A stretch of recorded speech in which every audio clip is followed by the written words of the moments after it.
Werkstattschau.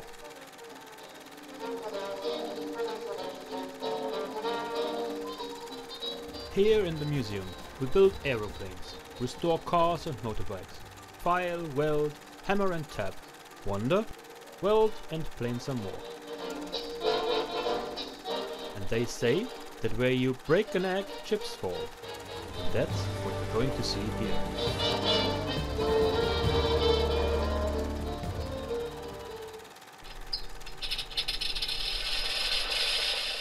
Episode 12.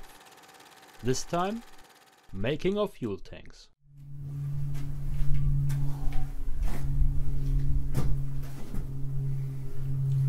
Fokker D.VII. And what did a famous actor once say? I think Bud Spencer said it with Terence Hill in their film All the Way Boys. Without oats, the best horse can't fart, and the oats, they have to go in somewhere. In the case of the D7, that's the petrol tank. Today we will look at how such a fuel tank is built.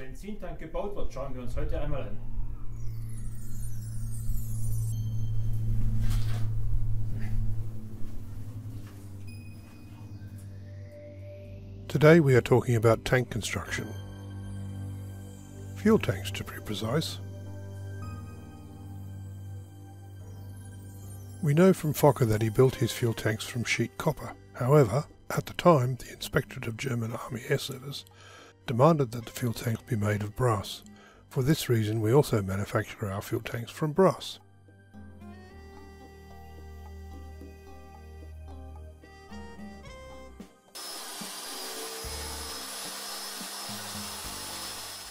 The basic material for us is therefore brass sheet. The panels come in a size of 1 by 2 meters. Different material thicknesses are used in the tank, from 0.5 to 0.8 millimeters. The sheets are cut to size with a pair of plate shears, either by hand or, as here, electrically.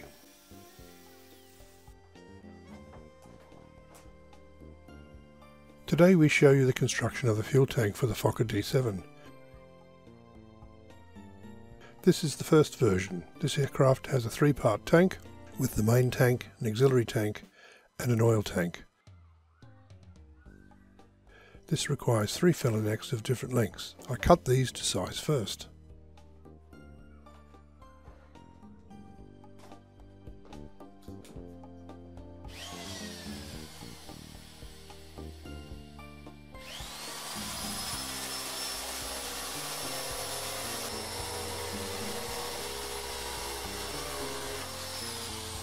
I make precise templates out of plywood for the overall size of the sheets. I took these from the construction drawing.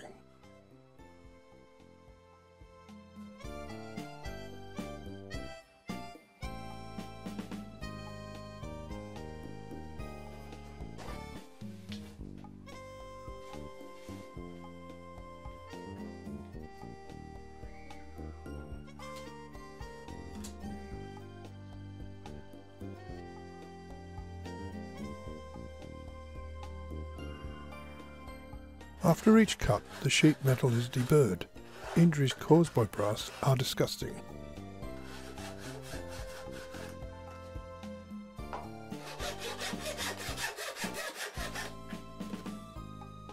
The next step is to mark the folded edge.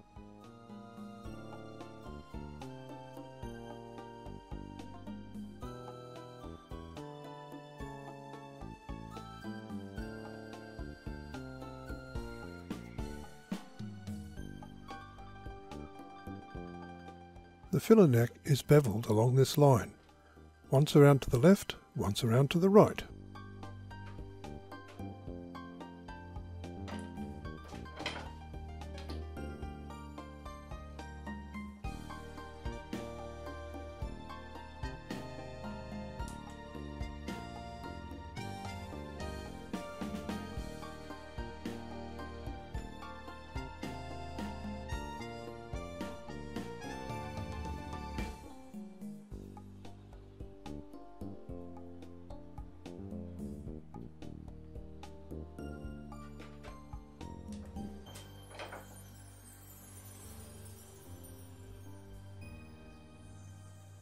And this is what the sheet looks like once prepared for rolling and folding.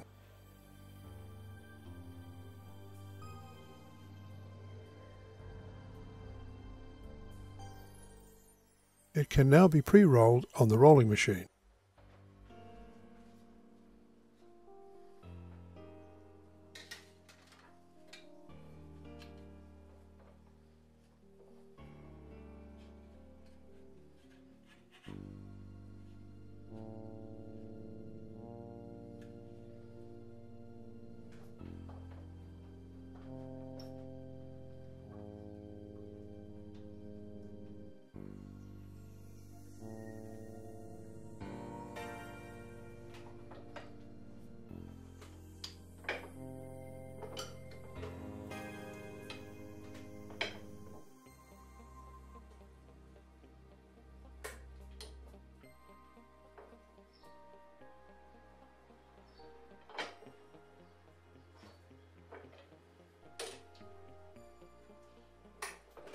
In the next step, the two folded ends of the sheets are hooked into each other.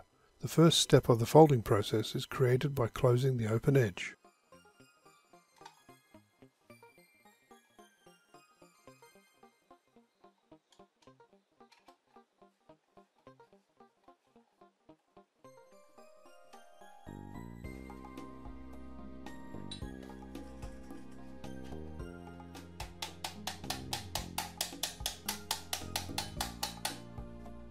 Use the flat folding pliers to press the first part of the fold closed.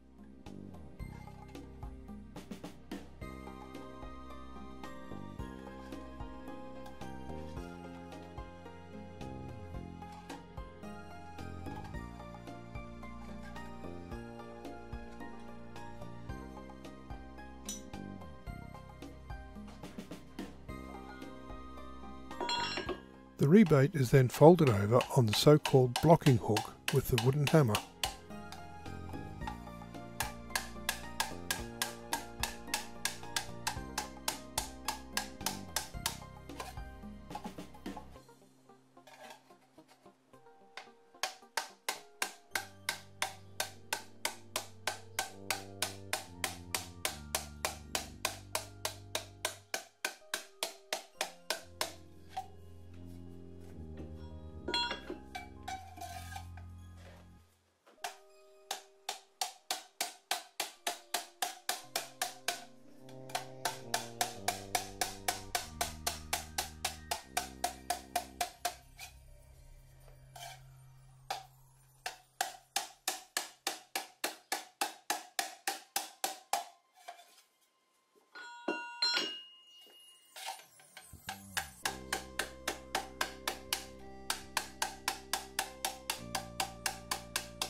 After the rebate has been closed, the rebate is pierced outwards, so with the so-called piercing chisel.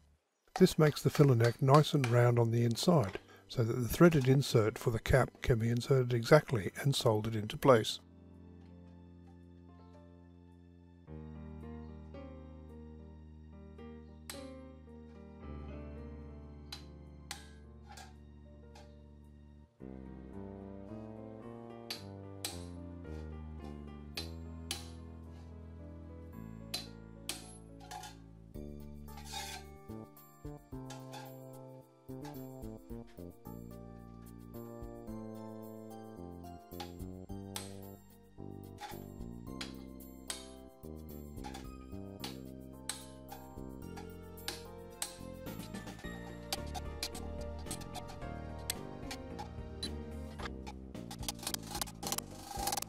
To make the fold nice and tight, we close it again and again with a hammer.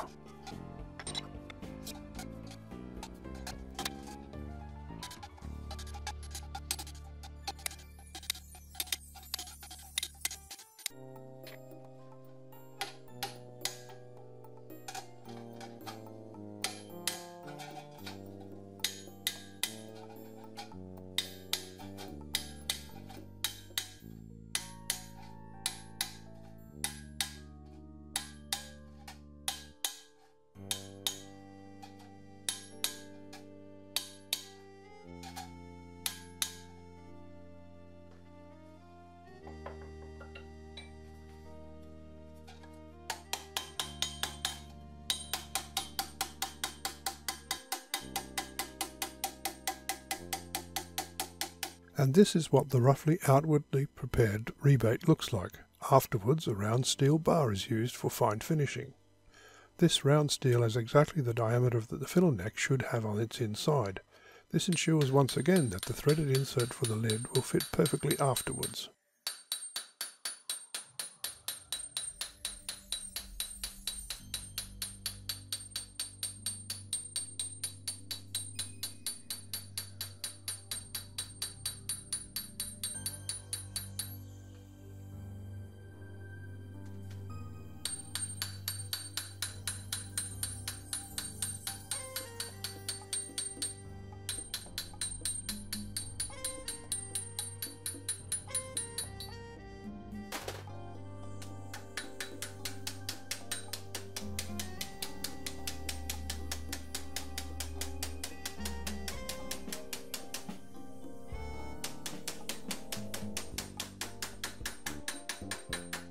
Then the foot of the filler neck can be curved.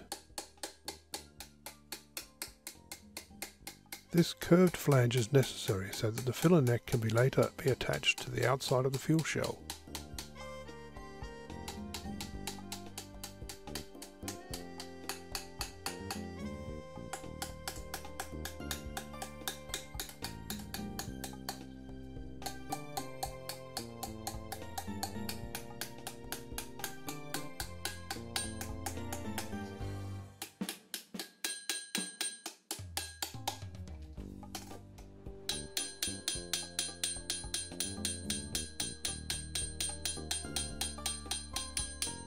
To prevent the sheet from tearing, it is necessary to go around very gently in a circle in several passes. This stretches the sheet and makes the flange as wide as possible.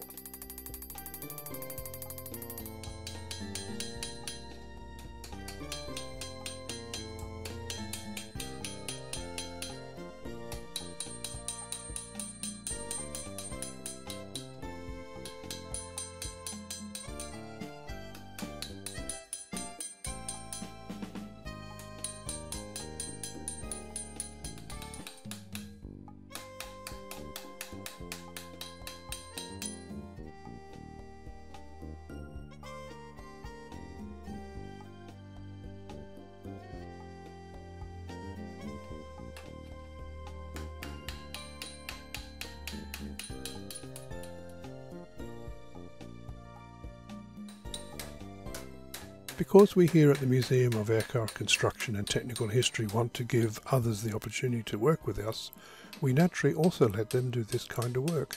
Here we see Martin building filler pipes. Folding is a nice exercise and a typical tinsmith's job.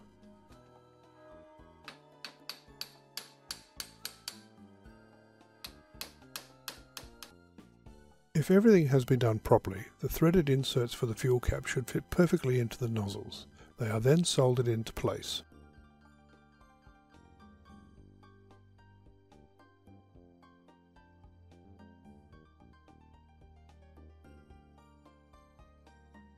Of course, the partition walls and side walls of the tanks are also built from the large metal sheets. I am currently working on the partitions for the rotary engine powered aircraft, such as the Fokker D.VII and the D.VIII or the D.6. After cutting, the partitions are also deburred and straightened.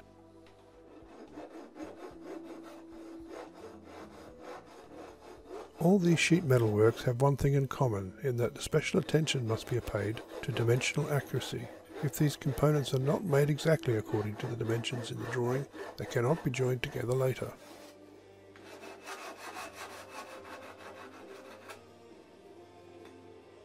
All these partitions and side panels have folded edges. They allow a later assembly by riveting and soldering.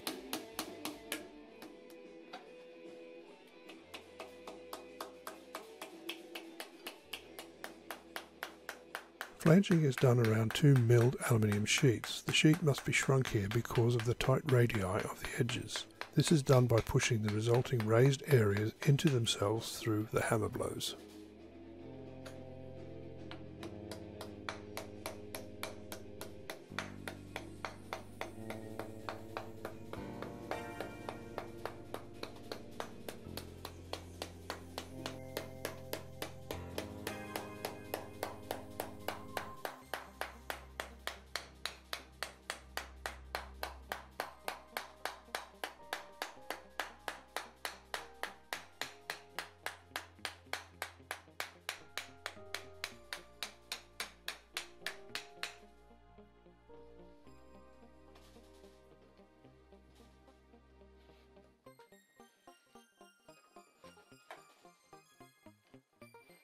Erst wenn es Only when überall it um is die completely flush Metallplatten all sauber round, anliegt, without any gaps, spaltfrei, may be kann removed es aus from der the Form mold. genommen werden.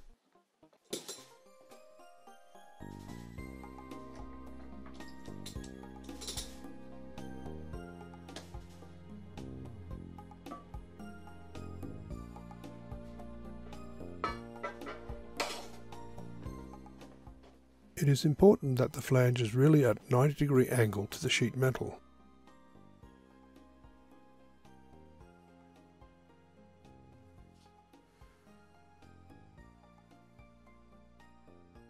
And here again we have an interested young man in our workshop. Matthias is his name. He is currently building a tank for the Fokker D.VII with us, which will later stand as an exhibit in our museum.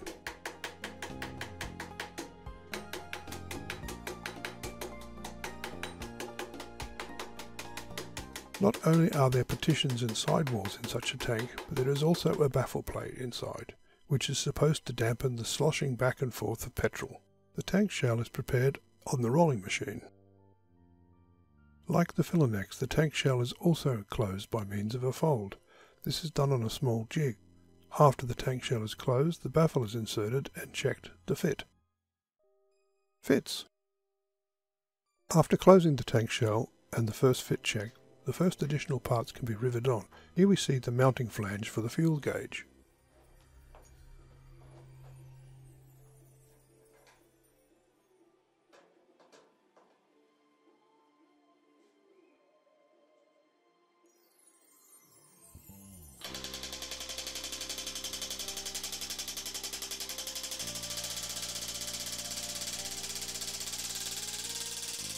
The mounting ring is a brass machine part that is attached to the tank shell by means of rivets. The assembly is initially done with so-called kletos riveting aids. These are gradually replaced by the individual rivets.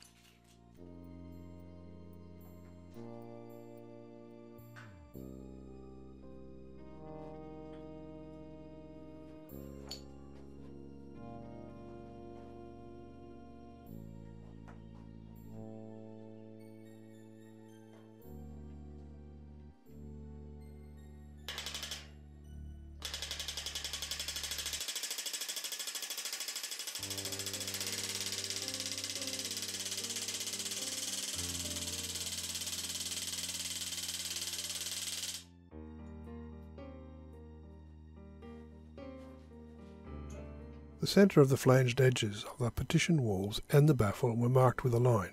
The sheets can then be pushed to the appropriate place in the tank and drilled there for riveting along the centre line.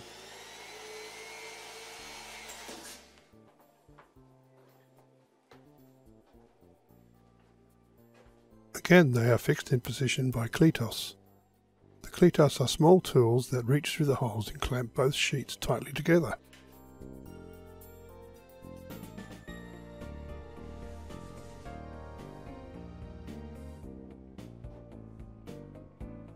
Using the previously drawn line, the baffle can be accurately positioned via the pre-drilled holes in the tank shell.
In this way, all the components are adjusted. Then they are taken out again, deburred, reinserted, fixed with kletos, and then the kletos can be replaced with rivets.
In this way, the accessible parts are gradually installed.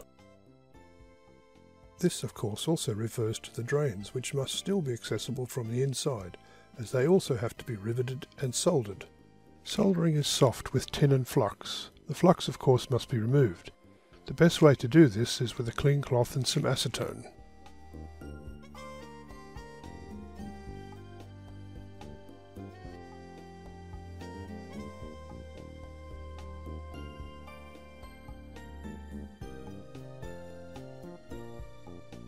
Of course, soldering is also done from the inside, all the walls as well as the connections of the drain and filler necks.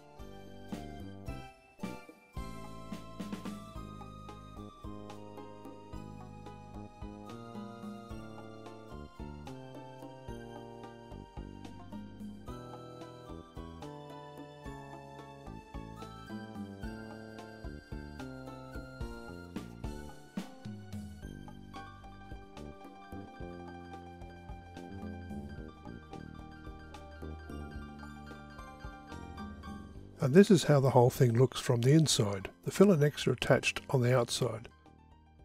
They are exactly fitting templates made from plywood for all the sheet metal parts. Here are the suspension fittings, and this is how the drilling is done from the outside.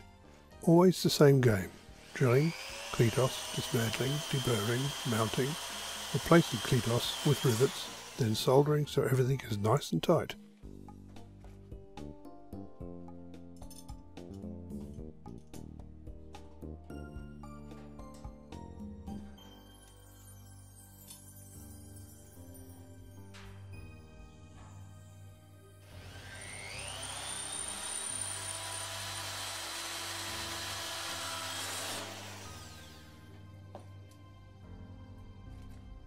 All joints where soldering is to be done later must of course be metallically bright. Of course, this is also done for all the other parts.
The riveting starts all over again. Cletos out, rivet in. Cletos, rivet out, cletos in, etc., etc.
The rivet is riveted on the inside with a counterweight. From the outside, the hammer knocks against the rivet head, while the mushroom tail is created on the inside by spreading the rivet shrink.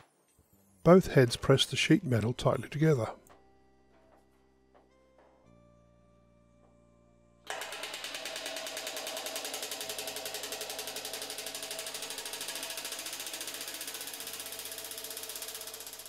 For those of you who have never seen a working principle up close, here is something for you.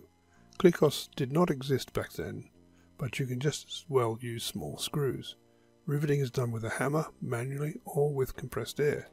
My experimental setup is a bit shoddy, but everything wobbles, and the rivet is not perfect, but it should suffice here as an illustration. When the mushroom head opens on the tail of the rivet, the sheets are pressed together, and a very strong clamp connection is created. Billions of rivets have kept the world running for centuries. Everything is full of rivets. Sounds funnier in German. Niete equals rivet equals bonehead.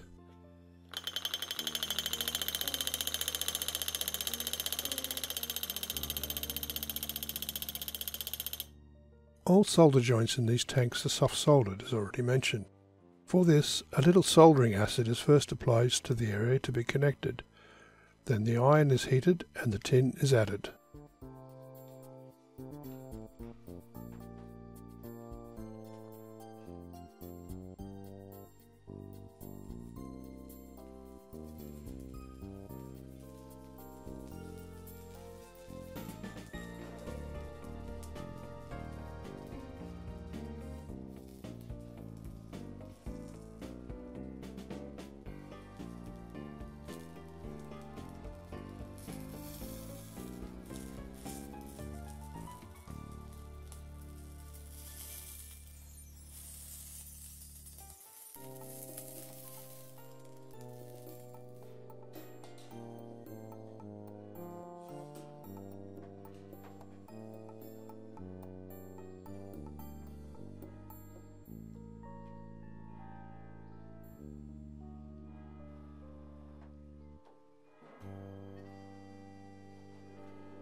By the way, the tank fittings are made in a special way.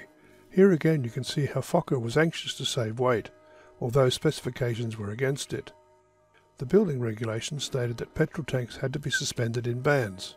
Fokker circumvented this regulation by simply leaving the fittings a little longer at the bottom, which are then bands, and thus his tanks were suspended in bands according to the regulations. This saved material and weight. Very clever, just Fokker.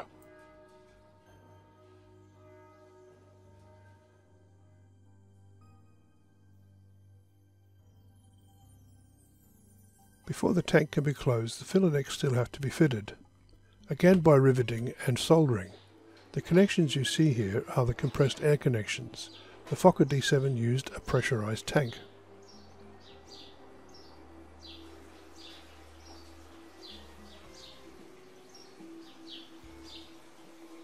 Of course, such a tank must also be leak-proof. The initial test is carried out by filling the tank with water. Each closed chamber must be leak-proofed in itself. Later the tank is pumped up to 0.7 bar. Later the operating temperature is 0.3 to 0.5 bar.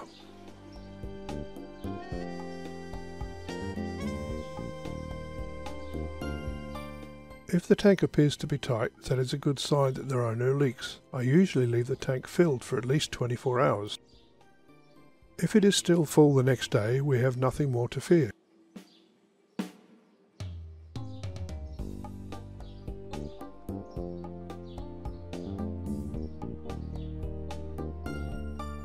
Of course, there are other ways of testing tanks for leaks in tank construction. In our case, this is sufficient.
The water can be drained again and the last sections of the tank completed.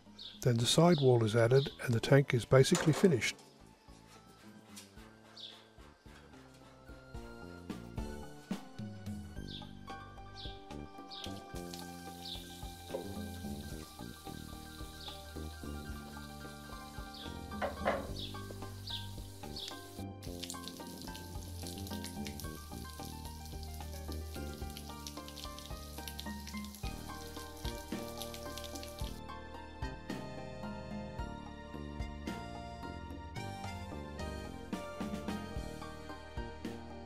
Finally, the tank is pressurized with compressed air.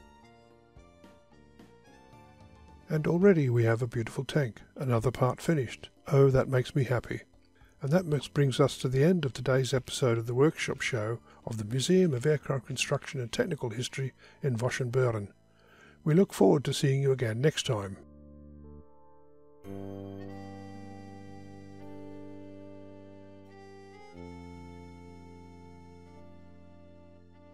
Now that you've learned in this episode of our workshop watch that without oaths, not even the bravest of dogs can bark, or the likes, you may want to support our work via a donation using PayPal.